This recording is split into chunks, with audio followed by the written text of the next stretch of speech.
महाभारत के महारथियों में भीष्म अन्यतम थे। बुढ़ाते पिता के प्रणय विकल मन को तुष्ट करने के लिए अपना यौवन और सिंहासन दोनों भस्म कर देने वाला देवव्रत कोई साधारण योद्धा नहीं था। बाणों के बांध से गंगा का प्रवाह रोकता था। भगवान परशुराम तक उस देवव्रत भीष्म को झुका न सके थे। 14 दिनों तक युद्ध लड़कर नतशीश वापस लौट गए। भीष्म को झुकाने के लिए अम्बा को महादेव की सहायता लेनी पड़ी। वह सहायता भी अम्बा के उस जन्म में फलित न हो सकी। वही देवव्रत जो अपने शौर्य और प्रतिज्ञा से भीष्म हुए, बाद में इतने निस्तेज, विवश और प्रभाहीन क्यों हो गए? उनकी सारी चमक और शौर्य तो केवल पितामह शब्द तक सीमित रह गए। ऐसे पितामह जो महान धनुर्धर और बाहुबली थे, पर सारा बल खुद ही पी गए। उनका सारा शौर्य, सारा विवेक जाता रहा, किंग कर्तव्य विमूढ़ हो गए हो जैसे। हस्तिनापुर के रक्षण की जिस रस्सी से खुद को बांधा, वह उनके ही कंठ को कस गई।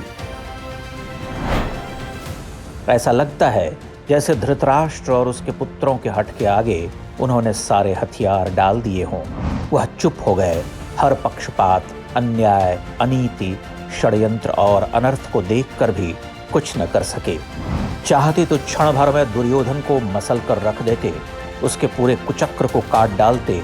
उनके पुरुषार्थ के सामने कौन टिकता भला? किंतु नहीं। महाभारत के रण में शरबिद्ध होने से पूर्व उन्हें यह अनुभव हुआ कि साम्राज्य की रक्षा का वचन उसके ध्वंस की शर्त पर नहीं दिया जाना था। कोई आत्मसंहारी कुछ रक्षण तो नहीं कर सकता।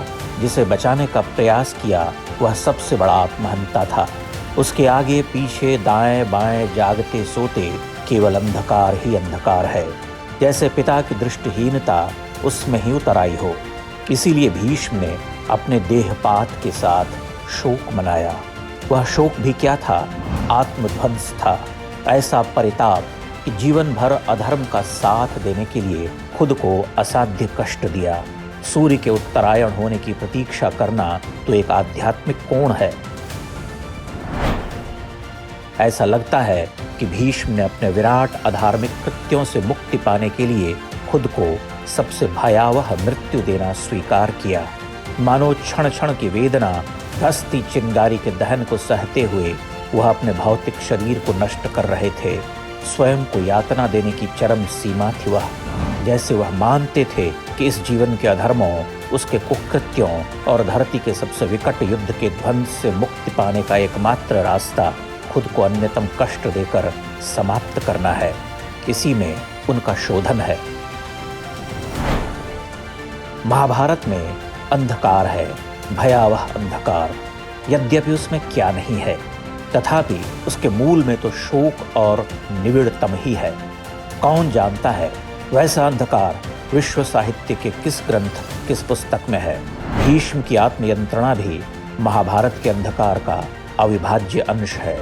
शरशैया पर अर्जुन के विषैले बाणों की अग्नि को सहते हुए युद्ध समाप्त होने की प्रतीक्षा करना आत्मदाह है, एक महाशोक, जीवन भर के अधर्म का पश्चाताप।